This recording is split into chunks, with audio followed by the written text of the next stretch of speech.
Hello everyone, this is Anjali Tyagi and today I will give you the summary of the chapter Poets and Pancakes.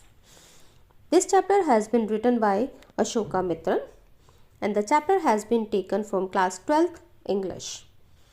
Ashoka Mitran, born in 1931 in Secunderabad, is one of the most distinguished contemporary Indian writers.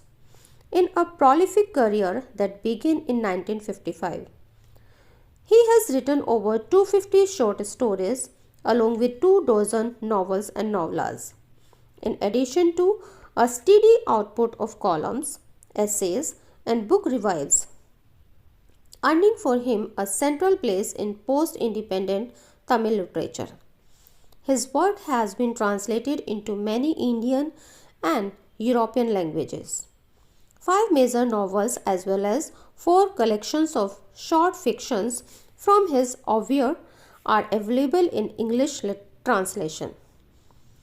His years of rich and diverse contribution to Tamil literature have brought him many honors, including the Sahitya Academy Award in 1996. Ashoka Mitran lives and works in Chennai. Introduction of the chapter. The chapter was set up in 1940. For almost 30 years, Gemini Studios of Madras, Chennai was one of India's pioneering and influential film producing organization of India. Founded by the brilliant and talented S.S. Vasan, it had a staff of over 600 people and made movies for Tamil Nadu and other southern Indian states.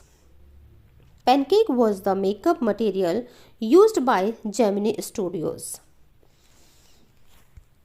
Theme of the chapter. This chapter has been taken from My Years with Bose, written by Ashoka Mitran. Though this write-up, Ashoka Mitran brings up a lot of topics pertaining to film industry in particular and India in general, and provides the reader a glimpse of independent India in its infancy. Ashoka Mitran also tells about the manner in which the legal advisor ruins the career of a talented actress unwittingly. Communism also finds a place in the musings of Ashoka Mitran. At that time of India, the educated folk took pride in showing their support for communism, and Gemini Studios was no exception. He also mentions the anti-communism movement run by the West. Summary of the chapter. Ashoka Mitran talks about his days at Gemini Studios. He is known for his humor and gentle satire. He explains us about a makeup material. The brand name of this material was Pancake. This material was brought and used up in the studios. He gives names of few actresses who used that material. He suggests that the makeup department was located in a building which was believed to have been Robert Clive's stable. However, there were several buildings associated with Robert Clive's residence, but this was not true, as Clive's stay in India was very short-lived.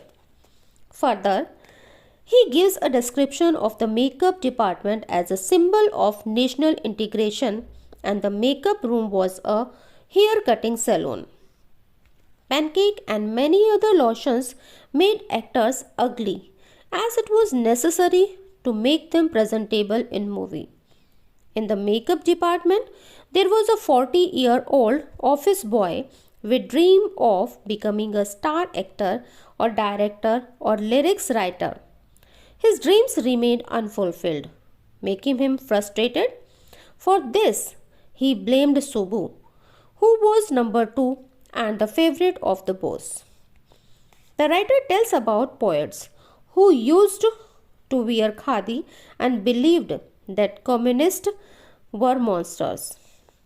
He even tells about legal advisor who had been the member of the story department.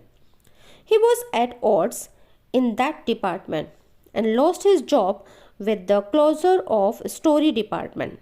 The legal advisor had even once brought an abrupt end to the promising career of a talented actress. The Gemini Studios even hosted a 200 strong moral Rera Mammon MRA army, which showed to plays in the most professional manner. The plays became a good success and left their impression on Tamil drama. Later, the writer, however, learned that MRA was actually a counter-communist movement. The writer even tells us about Subu, a man of many abilities and a kind-hearted person. However, the office boys felt jealous of him and cursed him. The writer humorously tells of an English poet's visit to the studios. Though royal preparations were done, the purpose of his arrival was a mystery for a long time to come. At the studios, they had never heard the poet's name before. Further, they did not understand what he spoke. The poet also perhaps felt baffled. Ashoka Mitran's duty at the studios was to cut newspaper clippings on several issues and store them in a file. However, anyone who saw him tearing newspapers thought he had no work. Thus, everybody wanted to deliver some work to him. Further, the author saw a notice in the Hindu. A short story contest had been organized by a British periodical called The Encounter. The writer desired to send an entry. However, he wanted to know the status of the periodical. For this, he went to British Council Library. There he found it. He learned that editor of the periodical was Stephen Spender, the poet who had come to Gemini studio.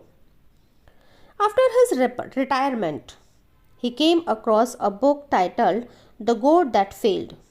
It had 6 essays about failure of communism. One of these essays was written by Spender. The mystery of Spender's visit to Gemini Studios was cleared. Perhaps it had something to do with his anti-communist perspectives. So this is all about the chapter. Thank you very much for listening me.